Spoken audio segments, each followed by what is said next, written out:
What is going on, guys? This is the France, and we are here for a double review this week. I was hoping to get NXT into this too, but I wasn't able to catch NXT this week due to circumstances outside of my control. But I was able to catch SmackDown and Raw this week.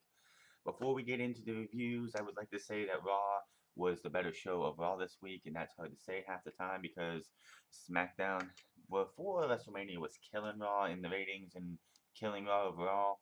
But what SmackDown is doing now what Raw is doing now is going to be a lot more interesting. And of course, we have Clash of Champions coming up next week, which hopefully everything will be set up so I can be ready for preview and predictions next week for you guys. But this week we had very little build on SmackDown, while Monday Night Raw, which does not have a pay-per-view until the Royal Rumble. Yes, I know that's a long way away still.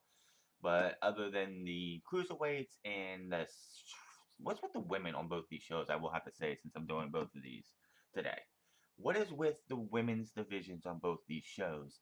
You have Absolution on Raw, you have the Riot Squad on SmackDown. Yes, when they first came in, they both looked like the same exact type of grouping, but they have kind of pulled that off.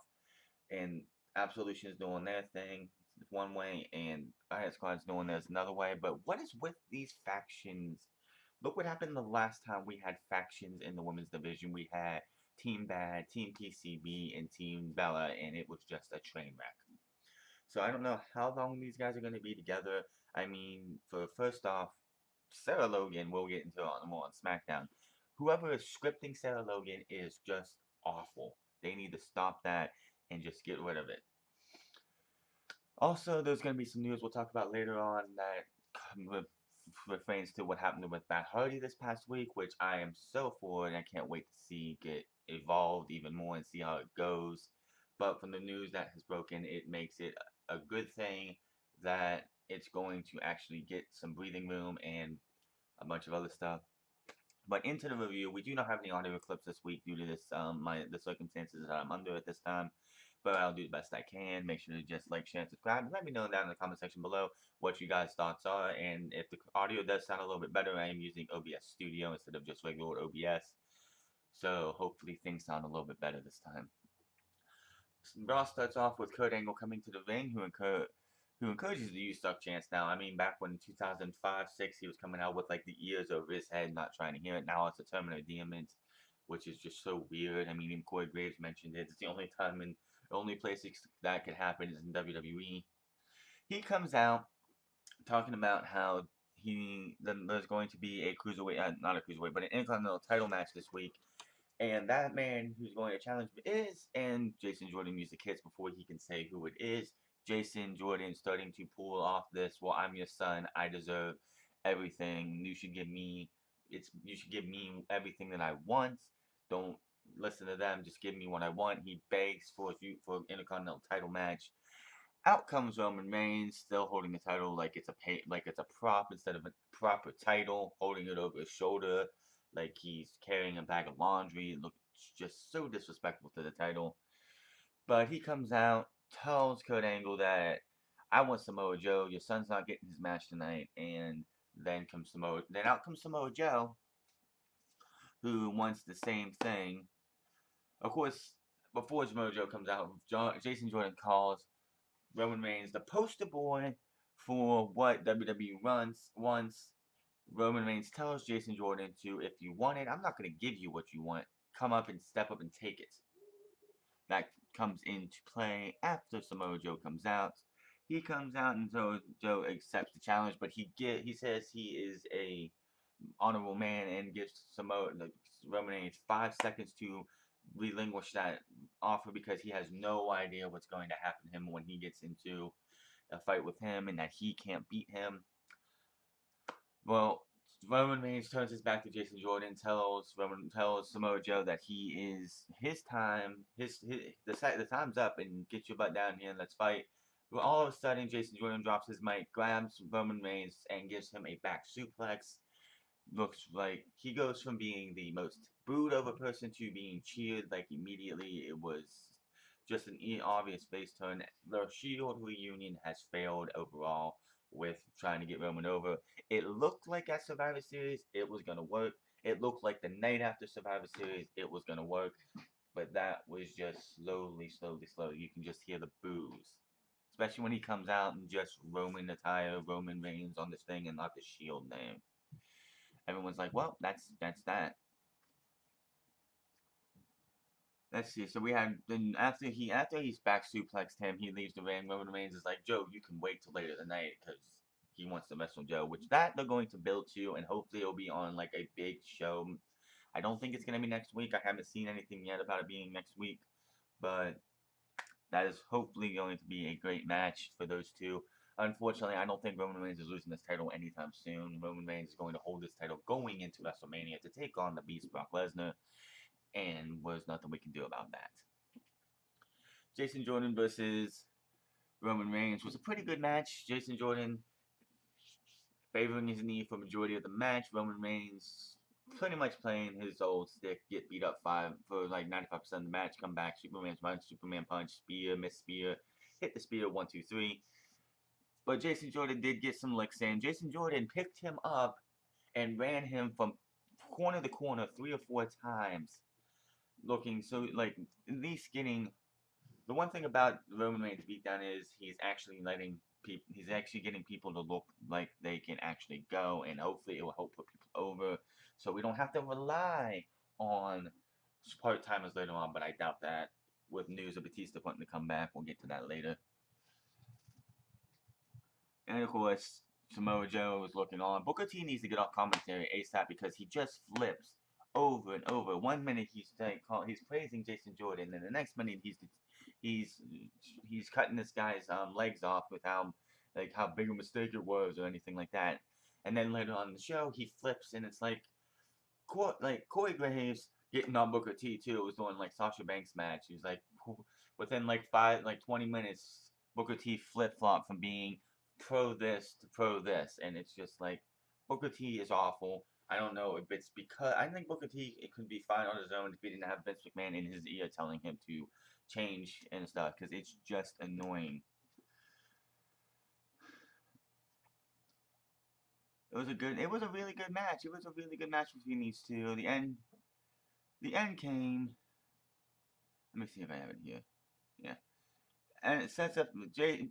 This is pretty much how Roman Reigns' matches have ended in the last I don't know how long. Roman Reigns sets up for his spear. Jordan kicks him, then 2 Northern Light suplexes, which were really good. Corey Graves did make a mention on that first one and the second one. Jason Jordan had both proper knees working because after we came back from our first commercial break, his knee was injured. But if he would have had his both knees were at 100%, we could have seen a new Intercontinental Champion because he hits him with a beautiful Northern Light suplex with his one injured knee sitting up, pulls it, flips back around, hits him with another one, and only has one knee on the ground as his other, one leg on the ground as his other one is up in the air because of the injury to the knee, and only gets a 2 count. Beautiful sequence right there. Very beautiful sequence. Roman Reigns hits a Superman punch and then a spear for a 3 count with the win. After the match, Samoa Joe says, "Oh man, you look tired. You took a heck of a beating there." And then comes down to the ring, starts beating on Roman Reigns. Jason Jordan comes from behind him, hits him with the suplex, drives him out of the ring, starts talking trash to him. Next thing you know, he turns around and gets hit with a Superman punch by Roman Reigns, who did not forget the back suplex that led to the match. We come back from break, and before we talk about that, this Open Challenge thing it's doing what it's supposed to. What the U.S. Open Challenge did when John Cena did it. It's supposed to help get guys over, but they really don't have many people now to get over unless you're gonna start calling people up from NXT.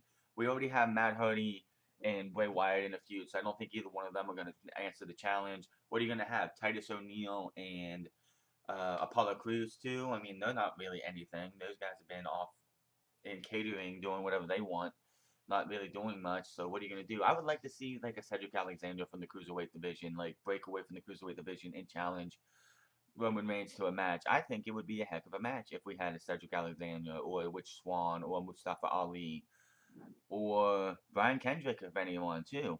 Which we haven't seen much of Brian Kendrick anyway, him or Jack Gallagher. Any of those guys versus Roman Reigns, and in not a squash match, but an actual like 20-minute match where they get to actually show what they can do against the big dog. I would love to see that. And we come back from commercial break, and in the back, Kurt Angle is on the phone with Stephanie because, of course, he is. because of course he makes a match for his son, and she's gonna sit there and get all on him. This is coming from the woman who gave her husband the 5th spot in the Survivor Series men's team.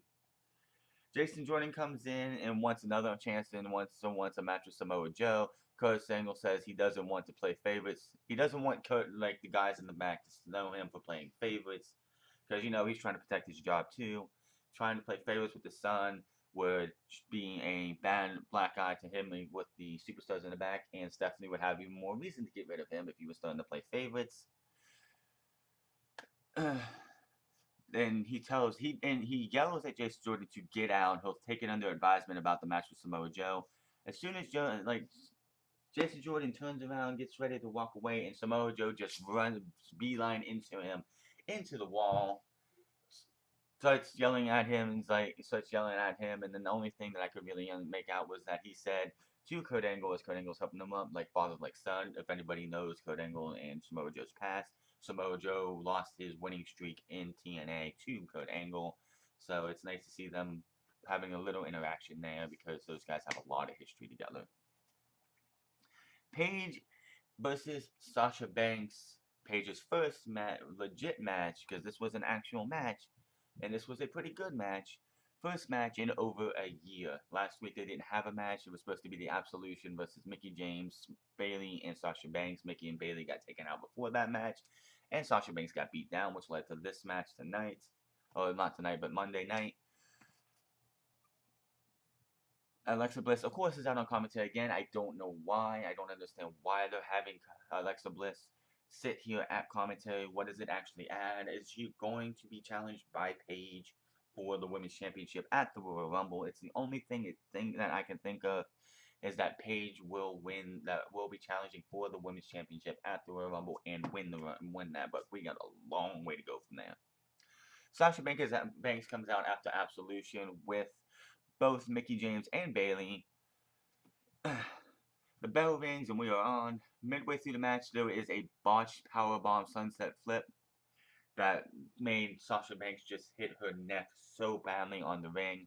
It looked nasty. Sasha Banks, the biggest problem with Sasha Banks is she's good at selling and she's good at what she does, but there's so many times that she has a move put on her that it just looks like it got botched. Like, I don't know if that's like just a skill of hers or what, but she seems to do it a lot. The match comes to an end with the women on the outside, Bayley and Mickie James brawling with Sonya Deville and Mandy Rose. That distracts Sasha Banks. Sasha Banks gets hit in the back of the head with a kick, gets ground with a Rampage for the 1, 2, 3. Paige is your winner. Post-match, Absolution beats down Sasha Banks again, and Alexa Bliss leaves the commentary like we really care. Other than that, the match was a pretty good match.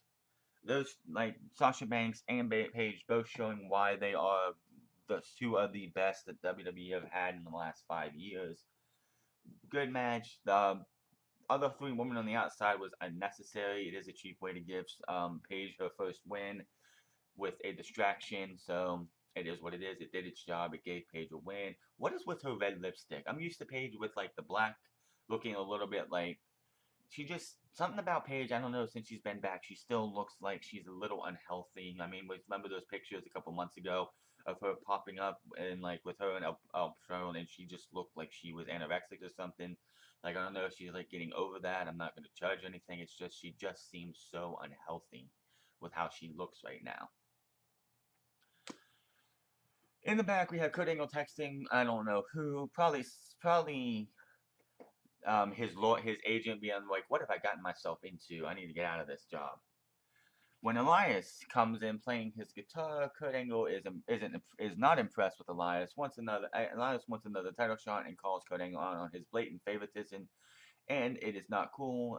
In Elias' book, Elias says there are no other worthy opponents, and says that the bias towards his bastard son will be the end of him. And that, if that doesn't tell you where they're going with Jason Jordan, I don't know what is. It's going to happen that way. Jason Jordan is going to be the favoritism of him to Jason Jordan, which it's not as blatant. It's blatant, but it's not supposed to be as blatant. It's going to be like what ends Kurt Angle's run as general manager until we find out that, hey, this guy's really not his son. Kurt Angle Kurt Angle says he's going to find him worthy competition, and you can have your concert until I find you some later on. Next, we have we get a look back at what's happened between Braun Strowman and Kane. Who really cares? I don't. I don't think you do. This is one of those things that was like, I can't wait till this is over, and I'm over it. I just want, I don't care about Kane versus Strowman. What is Kane gonna do that the Big Show hasn't done? And all the time, like, I know he's lost to Brock Lesnar, stunted his momentum just a little bit, but what is this going to do that hasn't been done already? After the promo, we see Enzo in the back grilling his Zoe train about the two, about his two men not able to pick up the win last week, which it is what it is. There was a pretty good match last week. The cruiserweights have been getting some good time this week and last week. All of a sudden, after everyone else leaves, Enzo turns around and Nia Jax, who for some reason is looking at him eye to eye, like, did they have him on a pedestal or something, or was she on a lower, like, was she like lowered down a little bit? Because I'm pretty sure Nia Jax is a lot taller than Enzo, but I could be totally wrong on that. But she's just sitting there smiling, this really creepy looking smile, and says, "How you doing?" and walks off. Enzo's like, "Huh?" It was like, why are you gonna have her start flirting with Enzo? Is this the best you can do for Nia Jax? This woman who, when she first got here, she should have been a women's champion by now. She demolished people left and right. Is this the best booking you could do for Nia Jax? Like, seriously? Then we had the Fatal 4-Way, Mustafa Ali versus Cedric Alexander versus Drew Gulak versus Tony Nese. What a good match this was. Match ends with multiple lumbar checks by Cedric Alexander to the other two. Ali and Nese. Gulak knees Cedric Alexander in the back, steals the win, and we have Drew Gulak versus Witch Swan for next week's Monday Night Raw, which is part of WWE Week, which is going to have Raw, SmackDown, and NXT in its debut on USA, followed by Tribute to the Troops, which Tribute to the Troops, who really cares? There's no storyline progression for Tribute to the Troops, so I really don't care about it. I might not even watch it. I haven't really cared about that in a while. And it's like, it gets kind of annoying when they used to do Tribute to the Troops, because they used to do it on NBC and USA Network, like, and they would have dubbed in, like, oh, this guy's mad, and like maybe the one on NBC was before a pay-per-view, and then he lost the pay-per-view, and then he has that same smirk, and they'll redub it in, oh, this person's mad because his team lost at this pay-per-view, or he lost his championship match at this pay-per-view, and it's just so stupid. I mean, yes, you usually get like a good like little musical performance, but it's not really for me to watch. It's not for me. It's for the troops. It's for what happens there that day, not when I'm watching it. So it's really not a big deal for me. I do want to see how NXT does on USA Network, because there might be a chance that if it does a really high rating, it could be a third day on the USA Network, which would be pretty awesome. But I'd rather keep it on the USA. I wouldn't want to have it on USA Network, because then they can have a say in what happens on it. That is something that would be really fearful of NXT, is if it was put on the USA Network, they could actually say, well, I don't like the way that's going. We need to fix that. That needs to stop happening. We need to see John Cena almost, who is the champion right now. We need to see him every week. We need to see him every week, and he needs to go out there and do this every week. Or we need to see Ember Moon every week, and that would just take away the mystique that is NXT. Or we need to see Aleister Black every week. It's something that we have to be fearful for, that if that does happen, the USA Network could lead to could lead to problems with NXT. After the match, Drew Gulak is interviewed and asked if he's conflicted, but he what but what conflicted about if he wins next week, will he have to face Drew to face Enzo Amore? He's like, well, that's an interesting question, and the only way to answer that is with one of my PowerPoints. He points to the Tron, but the Raw theme hits, and we see Elias coming in, so we don't get to see his PowerPoint. Thank to everybody, because that would have just been probably annoying as can be. Elias is out to perform his song for Los Angeles. Elias is making fun of the city. I love Elias's handiwork. This guy is just the best we ever had when it comes to comes to a guy who gets legitimate heat and actually just sits there and basks in it. Starts singing about that. He actually starts talking about how, like, you guys all want to be famous. He points to some random schmo in the crowd and is like, you, aren't you famous? He's like, oh yeah, you're in that. Oh, who are we kidding? Nobody knows who you are. That kind of stuff. That was awesome. He starts singing about LA, and then Strowman's music hits. Braun Strowman marches to the ring, and we have not really a match. It wasn't even a match. It's just Elias Sampson. Elias pretty much getting buried by Strowman. So he lost to Roman Reigns in a darn good match last week. He gets beat down here. He does get some licks in. It wasn't ever a match, but he pretty much gets destroyed by Braun Strowman. Braun Strowman brings in both sets of the stairs and Kane's awful new rendition of his music because they don't use pyro. They have to make some kind of pyro-y sound in his music just to justify not having pyro. Elias, Kane shows up on the Titantron and challenges Strowman to a match next week, holding his throat as he's talking to sell the injury from the week before. Let's get this thing over with, please. Last time and forever, and move on. Let Kane go do his his city was in Nashville. Go be part of that. I don't need to see Kane anymore. In the back, we see the Shield. In Roman Reigns is putting the pressure on Rollins and Ambrose wearing their Shield shirts, not really looking anything more like Shield.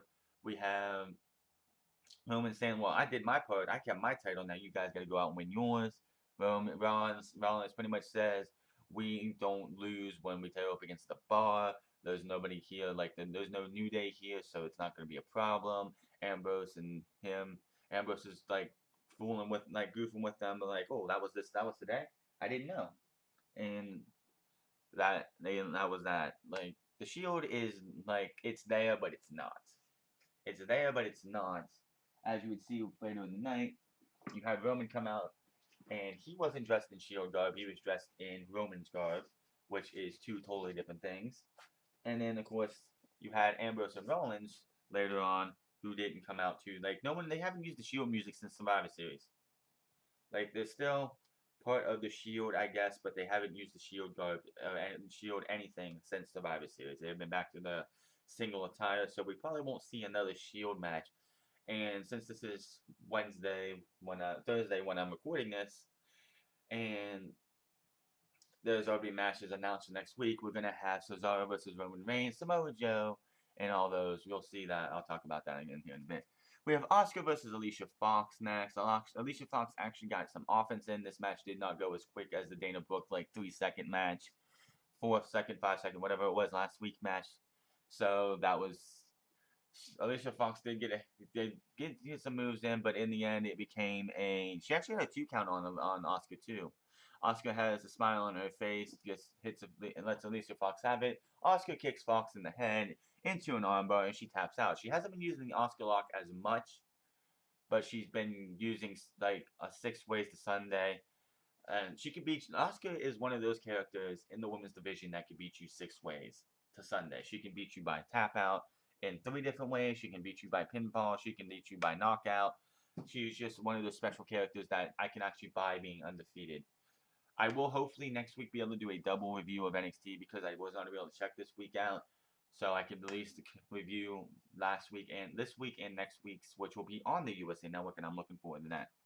After the match, Absolution is back out and to play mind games with Asuka. They surround the back half of the ring. You have the two on the side and Paige on the far end of the ring. Asuka just sitting there laughing, like smiling and having a little chuckle as she exits the ring. In comes Paige and Absolution. Paige tells Alicia Fox, "Don't worry, Foxy, I'm your friend. You're my friend. You're my best friend. I love you." But I don't think the other 2 members of Absolution feel the same way, and they beat her down. And after the beatdown, they have Paige steps over Alicia Fox. They raise each other's hands, and that's the segment. We see Finn Balor. Up next is Finn Balor in action when we come back from the break. It's Finn Balor versus Bo Dallas. Short match. Balor gets his usual moves in. Bo Dallas, who honestly I think should be pushed as a serious mid-carder guy could win the Intercontinental title. The guy was the NXT champion, and he was the guy who lost the title to Adrian Neville, who is known as Neville now before he lost his name. But this guy had everything he could, but they just decided we're just going to use him as joke fodder. He gets beat with a coup de grace for the 3 count after the dropkick in the corner. Nothing much here. Finn Balor wins. They don't really care about Finn Balor as much. We want to say he's over. Vince McMahon's going to put him in matches like this. He's going to bury him against the higher up stars, and Finn Balor's never going to get where he should be. Then we had Matt Hardy's Awakening is up next. This is the talk of the town. This is the talk of the internet wrestling community. Matt Hardy is no more. He is woken Matt Hardy. Bray Wyatt promo starts off the promo asking, I wish I had the clip for this, asking Matt Hardy that who is Matt Hardy? And Matt Hardy it keeps fading back and forth between the two. Every time it goes to Matt Hardy, you hear the crowd go wild, like they didn't care about Bray Wyatt as much as they did Matt Hardy. It was a very great promo. I can't wait to see what this guy can do. Hopefully, and from what I've actually read since this came on the news feeds last night, McMahon is behind this 110%. McMahon sees this as a cash cow waiting to come. Matt Hardy is going to bring them a lot of. He's going to push Matt Hardy. I don't know hopefully to an Intercontinental title run next year, if anything. Well, we're going to see Matt Hardy do a lot, and he's actually given Matt Hardy free reign to do this. But my question is, will we see Senior Benjamin? Will we see the Scribe? Will we see King Maxwell and Lady Rebecca? And when Jeff Hardy comes back, will we see Brother Nero, or are they already going to break him off and have him do his own thing? Because you have woken Matt Hardy now, and this promo was great. If you haven't seen this promo, you need to go back and see it. It is a pretty good promo. Matt Hardy with his talking about how his soul has been through a lot and how he's been through generations and generations and done all these things with like Cleopatra and the Temple of Giza and all this stuff. I can't do this promo at all justice. But Matt Hardy does sentence Bray Wyatt to deletion, and that was a pretty good match. That was a pretty good promo. Then we had the main events. Seth Rollins and Dean Ambrose versus The Bar for the Tag Team Championship. Seth and Dean not using Shield music or Shield attire. They did come out with Shield shirts on. Dean Ambrose, because the fact that he usually just wears jeans anyway, looked a little bit more like the Shield than Seth Rollins did. But they're pretty much just Shield in nature, like in name, and not in the group again. Which, why did you bring the Shield back in the first place? The rumors going around is that Seth Rollins will be the next #1 contender for the Universal Championship at the Royal Rumble, and this will be what breaks the Shield, breaks whatever the heck's left of the Shield up. They haven't really done anything with the Shield since. But this match was a typical match between these two tag teams. These two tag teams always put on great matches. The match ends with The Bar being DQ'd because Sheamus wouldn't stop kicking the crap out of, I believe it was Seth Rollins. He just kept doing it. He kept stomping on him. The referee said get off of him. He wouldn't listen. The ref gave the DQ, and Sheamus was all furious for a minute, and then as soon as he heard that they kept the titles, he was happy as can be. Kurt Angle comes out. After the match, Kurt Angle comes out and restarts the match as a no DQ match. Rollins versus The Bar in a no DQ match. Midway through the match, out comes, it looked like the Shield, or Rollins and Ambrose, whichever you want to go with, were going to win this match. When all of a sudden, out of nowhere, Samoa Joe comes out, wastes both Rollins and Ambrose, and gets out of the ring after we had ourselves Roman Reigns come down. He Superman punches Cesaro, sends off Samoa Joe, but in the ring when he's not paying attention, bro kick by Sheamus. Sheamus throws Cesaro over Dean Ambrose. 1, 2, 3, and The Bar keeps the titles. They leave and they head up the ramp with. After the match, you see Samoa Joe and The Bar up by where the Shield would be at if they were coming down. So this leads into what happens next week. Next week, it has been announced that the Shield will not face the Bar and Samoa Joe in a six-man tag match. No, we'll have 3 single matches overall. We'll have Roman Reigns versus Cesaro. That should be a good match. Samoa Joe versus Dean Ambrose. That should be a good match. And Sheamus versus Seth Rollins, which we've seen. But the other two the 2 of the 3 matches for the Shield next week are going to be good matches. I believe that we haven't really. I don't think we've seen Dean Ambrose versus Samoa Joe, and Cesaro can work with anybody, so it should be a good match between him and Roman Reigns. The title will not be on the line most likely. It could be. You never know. So they're still holding off. They're still holding off the Samoa Joe versus Roman Reigns title match, which I could see them doing at the next week, which would be Christmas, which would be the Christmas edition of Monday Night Raw. I would like to see that. I hope this year's Christmas Monday Night Raw won't be just a joke as it has been in the past.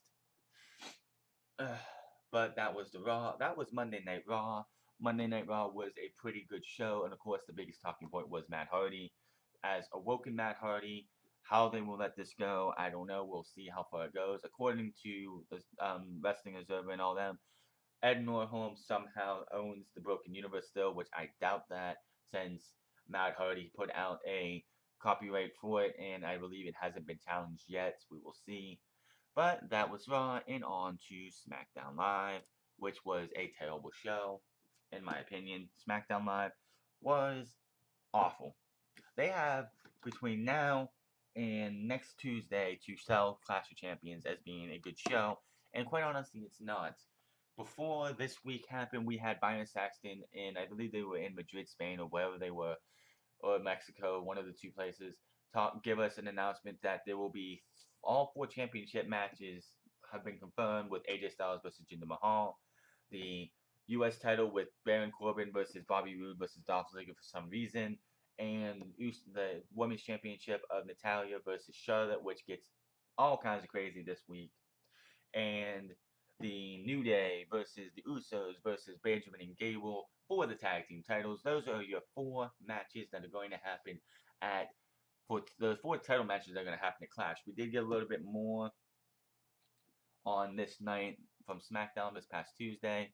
The show starts off with Zayn and Owens coming to the ring. Owens and Zayn are a heck of a team.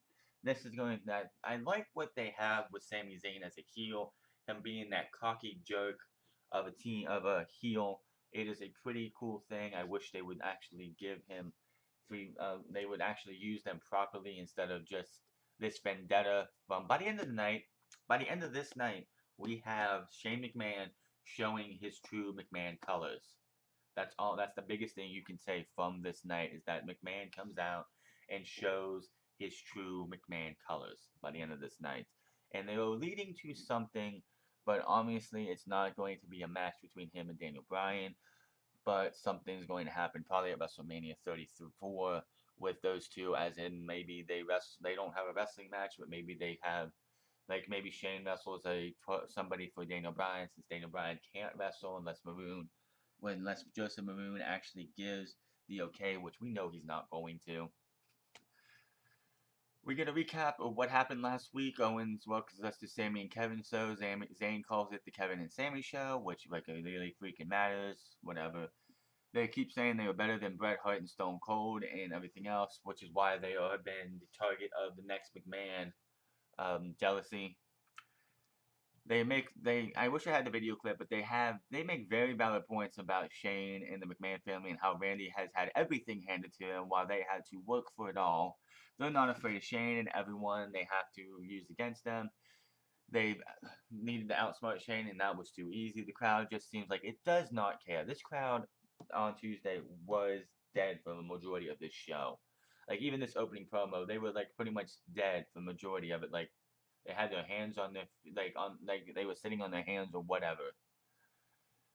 Zayn starts going around the ring, showing how this is the ring, this is ringside, and then as you get up to the ramp, this is not ringside. So where I was at last week was not at ringside.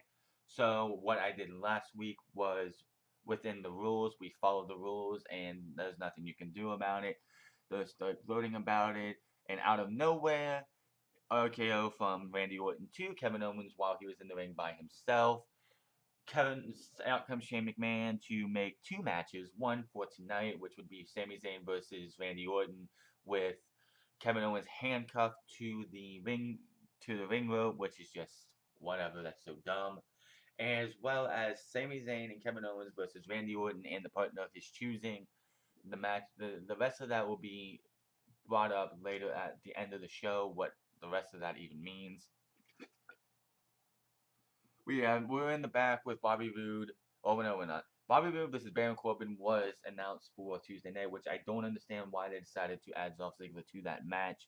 It still is not even a good explanation of why they did it. But tonight, like Tuesday night, we had Bobby Roode versus Baron Corbin, which when we get to that match, it could have been a better match had things not happened. First match saw the New Day versus Rusev and Aiden English. Before the match, Aiden English has the mic and says, "Every day is Rusev Day." And the Rusev Day chant starts ringing out, which Rusev is over. He's over. He is, very over, and WWE needs to start pushing him properly. Aiden English starts saying there are 12 special days of Rusev Day. And he starts with the first day of Rusev Day. They went, and second day they show off the Rusev Day shirt, which is his a Bulgarian flag, where it says it's Rusev Day, which a lot of people find it very popular. I'm not a big fan of those type of shirts, but it is what it is. You do what you want. They get to the third day before they can even do anything, and the New Day comes out. What is with the pancakes, though? Can someone explain to me why they went from just holding burritos to pancakes? They got some pretty big pancakes tonight, on this past Tuesday. They were pancakes that were so big that you probably ate one, you probably wouldn't be good for the entire morning. But what is with the pancakes? I don't understand why they're doing this whole pancake thing. It's just dumb as can be. I think it was Byron Saxton said they were full of botulism, which I doubt that. I don't know who said that. Probably had McMahon say that for him. To have him say it, it's stupid for him to say that. It is good to see new tag teams. These two have been officially made a tag team. Aiden, we have the New Day. We have the Usos. We have Gable and Benjamin. We have the Bludgeon Brothers. We have this team here of Rusev and Aiden English. And if you want to count the other two of Breezango and the Ascension, even though they haven't done much wrestling at all, that's 7 tag teams if we had them all wrestling. That's a pretty good division, even with the Hype Bros breaking up, which was a little too late, I think. Those guys won't be going anywhere at all. Rusev and Aiden English look pretty good in this match as a tag team. The match ends when Rusev takes out Biggie on the outside.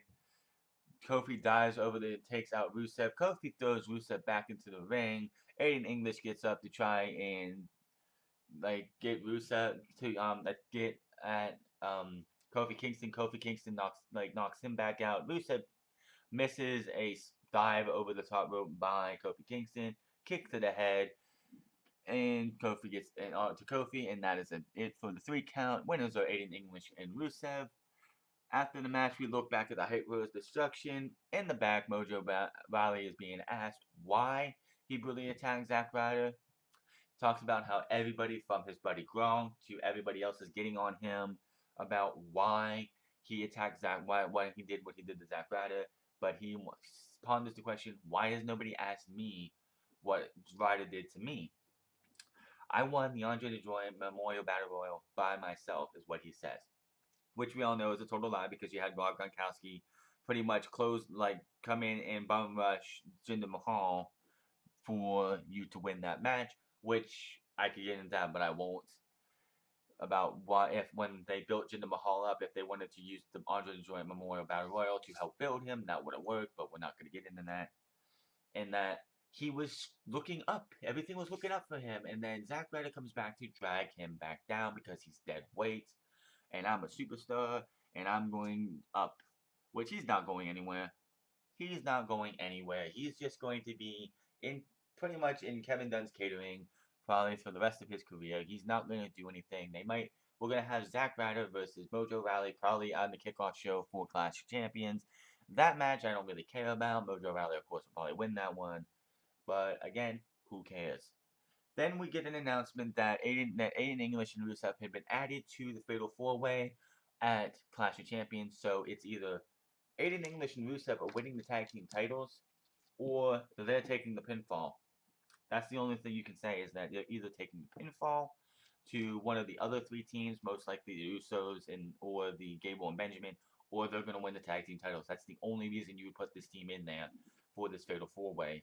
Before they were put in, I figured it would be the New Day taking the fall because it wouldn't hurt them. I don't see Gable and Benjamin getting beat if they don't win the titles, but if they win the titles, it's going to probably be Rusev and Aiden English taking the fall just because they're the newer team. In the back, we have Carmella, Lana, and Tamina talking to Daniel Bryan, talking about how Carmella's how the upset that Natalya is getting another title shot at Clash of Champions. Daniel Bryan's like, it's too bad, that's gonna happen. But Carmella, if you want that match, you can always just give me that briefcase and I can add you to the match, which could happen. But she calls her thing, I think she called her briefcase Frankie. She called her briefcase Frankie, so whatever you want to go with that. Then comes in the Riot Squad, with two T's, by the way. Ruby Riot wants a title match, and Riot Squad. Oh, who the hell is scripted Sarah Logan? These, talking about big game. Have you ever hit game? Oh my god, this girl, I've never seen Crazy Mary Dobson, who um, plays Sarah Logan on this show, but I guarantee she does not sound like this in real life. The accent is fake as can be. Anybody with a brain can tell you that that is not her actual accent. It is just awful. I don't know who wrote this stuff and told her to talk like this, but it just sounded so awful. The Riot Squad and the other three ladies, Tamina, Carmella, and Lana, just start arguing back and forth till Dana Bryan just screams, "Stop it!" and says, at Clash of Champions, we will have a lumberjack match with the women's championship. And I'm thinking, didn't we just have a lumberjack match with Kevin Owens and Sami Zayn versus the New Day a couple weeks ago? Lumberjack matches are awful. It always leads to everyone on the outside beating the heck out of each other, and usually the heel getting a fluke victory. So they're going to get Natalya the title back, and this is how they're going to do it. And I honestly don't want to see that, but it is what it is. It's not something I'm looking forward to. Why would you give us a lumberjack match?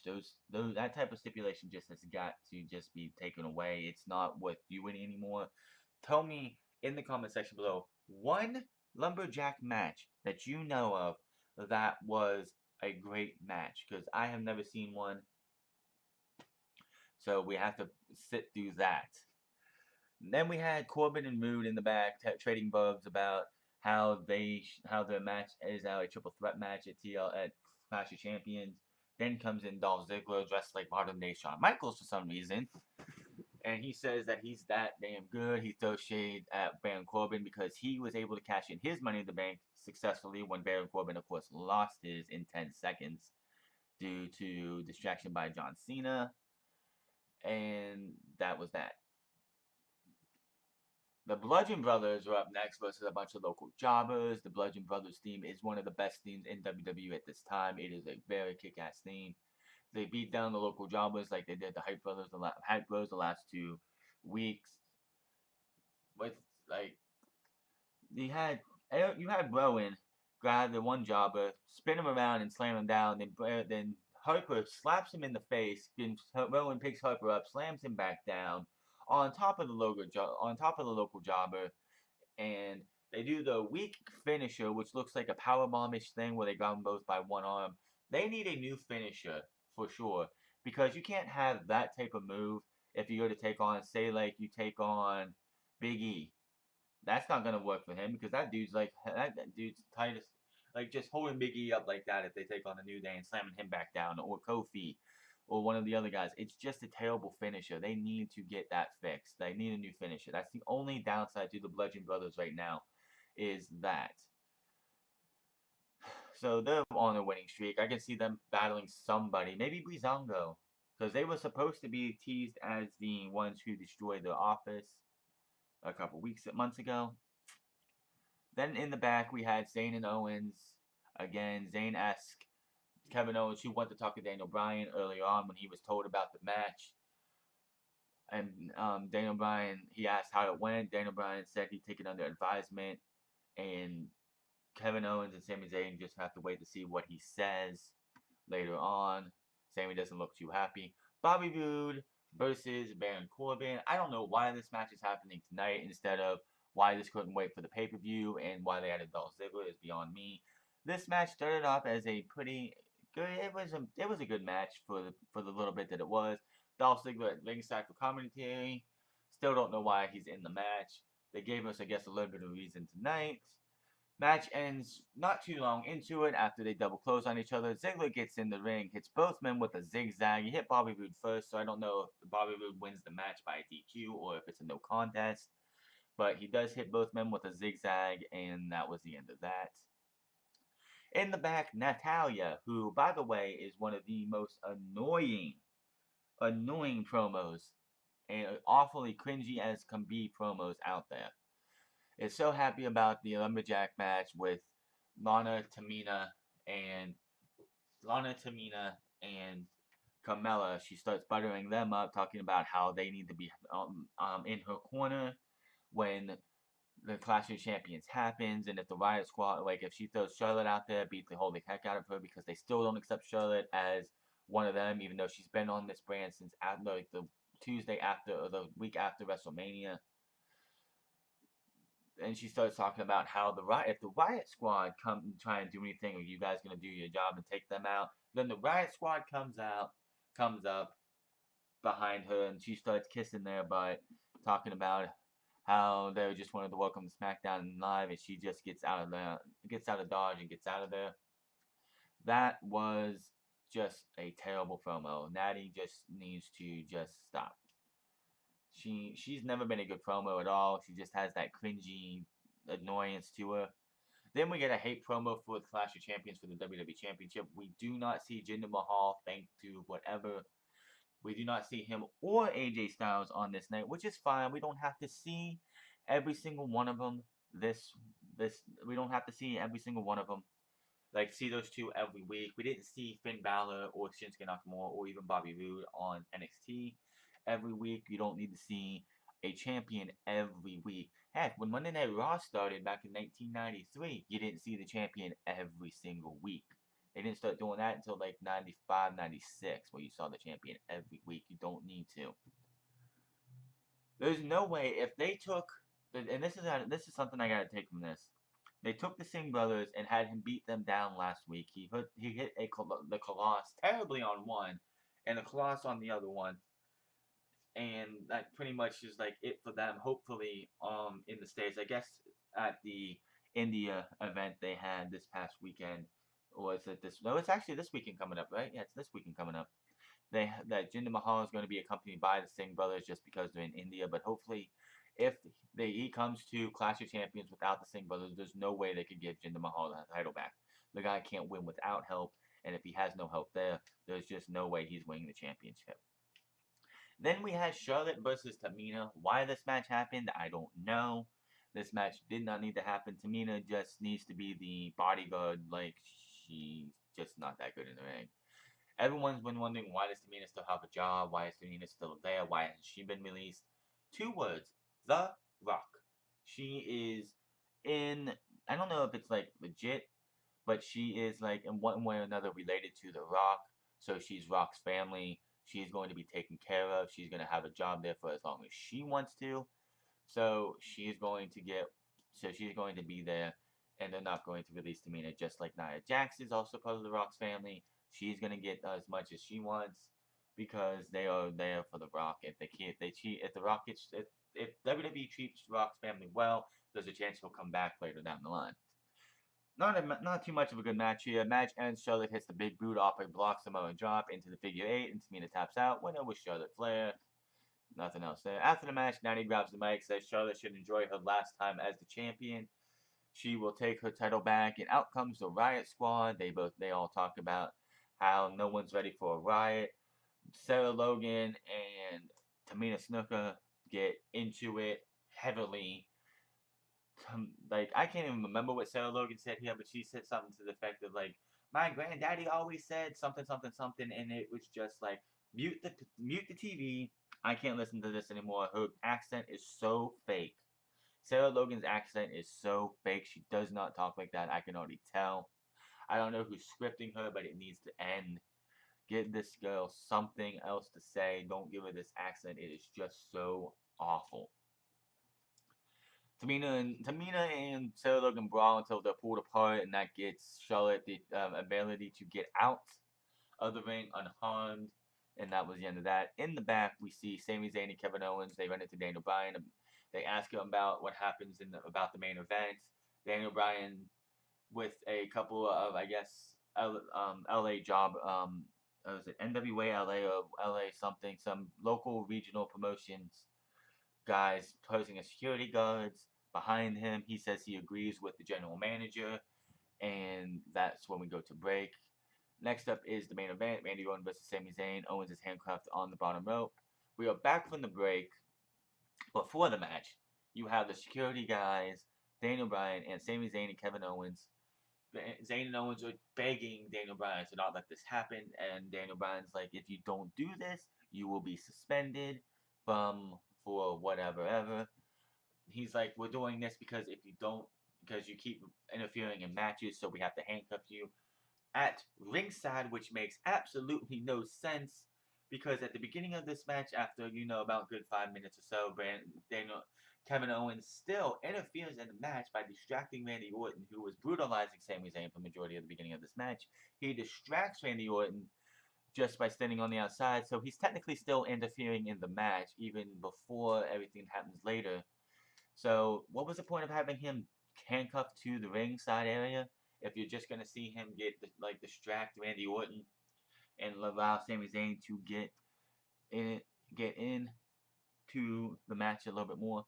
Owens eventually gets bolt cutters and tries to interfere. That doesn't work, and he gets knocked out. And hesitation DDT to Zayn but Randy Orton. Match ends when Owens tries to get involved again, but Orton gets thrown into it. Yeah, he tries to get involved again. He ends up getting the hesitating drop kick on him for a minute. Randy Orton gets rolled up for a 2 count. He gets thrown. He goes for an RKO. Gets thrown into the ring to the corner. Ends up dodging out of a haluva kick.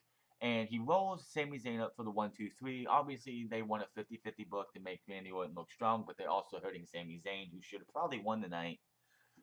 And that ends the match. Post-match, Owens and Zayn attack Randy Orton from behind. They beat him down until Nakamura comes out to the rescue. Him and Randy Orton beat the heck out of Zayn and Owens. 2 RKOs to each man. Kinshasa to both men. And that is the end of that part of the show. We go to the back with Shane McMahon and Daniel Bryan. Daniel Bryan asks Shane McMahon after he says, best ending the Smackdown he's seen since we've taken over. He asks Shane McMahon, are you done punishing these guys? Shane McMahon says, these guys? Oh, no, not even close. We're not even close to done punishing these guys. He says that not only will these two face, well, it's going to be Randy Orton and Shinsuke Nakamura, which who else was it going to be? Quite honestly, when the show started off and they had him say that it's going to be a partner of his choosing, who else did you think it was going to be? Because there was no one else at this time that he could have used. No, there was not going to be any Batista. Why would Batista come back for a one-off with Randy Orton at Clash of Champions? So, no, it was not going to be Batista to anybody who thought it was going to be. But he says, not only will it be these two versus Randy Orton and Shinsuke Nakamura pretty much, but I will be the special guest referee. And if these two do not win, if Zayn and Owens do not win, they will not just be fired from Smackdown, they will be fired from WWE completely. Now, what we get from this, and as he walks off also, Daniel Bryan not looking too thrilled at all, staring a hole practically into Shane McMahon. What do we get from this? WWE can have a lot of fun with this, in my opinion, if they want. They could have Zayn and Owens lose this match. And then not Tuesday, but I'd say not the Tuesday after, but I'd say a couple weeks removed, you see Zayn and Owens coming out to the coming out from the crowd, or they not let's not have a John Cena effect when he got fired when he supposedly got fired when he faced Wade Barrett and was doing the whole Nexus thing. That they should have did that a little bit better. Of course, that did bring CM Punk back from injury, and he ended up going off commentary. But have Zayn and Owens lose this match and have them file on a complaint or something. Have something to the effect that Daniel Bryan helps Zayn and Owens get their jobs back. We're not just gonna have Daniel Bryan. Daniel Bryan is going to do something to the effect of making it so that he pretty much loses his job or something. There's something between these two. I just don't know what it is. But Daniel Bryan is going to do. It's going to be down to the fact that Daniel Bryan is going to help Kevin Owens and Sami Zayn somehow, in my opinion. They are showing, as you saw, as you would, if you watch the show, as you saw at the end, Shane McMahon showing how much of a McMahon he really is, just showing how much power hungry he can be. He is his father through and through.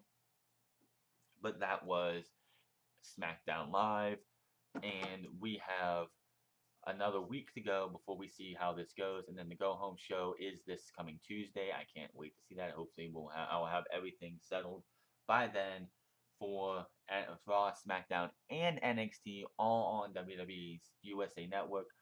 And yes, the NXT, which we will go over a little bit of NXT that I know of what happened. NXT did start its new set of tapings, and this coming to Wednesday, which will be on the USA Network, will be Aleister Black and Adam Cole going one on one. The winner will be part of the Fatal 4-Way that is going to be happening later in the tapings. Yesterday, we had Killian Dane versus Trent Seven, and Killian Dane won in a pretty good match from what I've read, what I've heard. Then we had Johnny Gargano and Cassius Ohno, which I cannot wait to see that match. Those two I heard put on a heck of a match. Johnny Gargano will probably be the NXT champion coming out of Philadelphia. No ifs, ands, or buts about it. Johnny Cena almost, as soon as he won that title, I was like, he's just a placeholder. I didn't think it was going to be Johnny Gargano until they decided to do the Fatal 4-Way. I figured they might do Aleister Black, give Aleister Black the championship in Philadelphia, have him go from there until Brooklyn, maybe Brooklyn, maybe he'll be up. Maybe Aleister Black doesn't win the NXT championship. Maybe Aleister Black is the guy who comes up during WrestleMania week. The night after WrestleMania or 2 nights after WrestleMania this year. Who knows? Quite honestly, Aleister Black could come up and be part of WWE's main roster right now if they wanted to. We could go to the Royal Rumble, and the night after the Royal Rumble, Aleister Black's music hits on SmackDown, on Raw, or on SmackDown the next week, and we have Aleister Black debuting on main roster, which technically he already made his debut, but it was on Superstars when he faced, it was back in May, I believe, April or May, he faced Kurt Hawkins on an episode of Superstars. I don't know if you want to count that as a debut, but he was on actual WWE main roster TV back in May. But NXT will have Aleister Black versus Adam Cole on USA Network next week. If you are not watching that match, I don't know what you're doing. I cannot wait for that match. I can't wait to see that. I guess it might be on the WWE Network as well, like an hour later, because NXT will be on the USA Network at 7 o'clock Eastern Time, which is an hour before it would be on on the WWE Network. So I am looking forward to that. You also should make sure to check it out, because if the ratings for this goes through the roof, there could be a possibility that the NXT is no longer WWE's network exclusive. It will be on the USA Network, which again I fear for, because if it comes onto the USA Network and it's like a full time, you have Raw, SmackDown, and NXT on USA. NXT probably will start seeing a lot of changes that we don't want to see. I could see them doing a lot of changes to NXT that we don't want to see. NXT is special. You don't see the same superstar every week on NXT TV. You don't see Aleister Black every week. You don't see the Velveteen Dream every week, who I guess is suffering from an injury They did an injury angle last night. And honestly, I don't know what that injury is. If anyone knows, let me know in the comment section below. I think I don't know what they're doing because there was nothing coming out of NXT Takeover War Games where they said the injury happened, where Velveteen Dream was injured. Unless I missed something, I'm pretty sure he wasn't injured. But NXT could have a great future by getting on USA, but it could also hinder it too. It could go from being special to just like the Raw and SmackDown because they have to follow the guidelines of the USA Network, and maybe they don't like Andrade Cien Almas as champion. They don't want to see Andrade Cien Almas on their show as champion, so he'll lose the title before Philadelphia.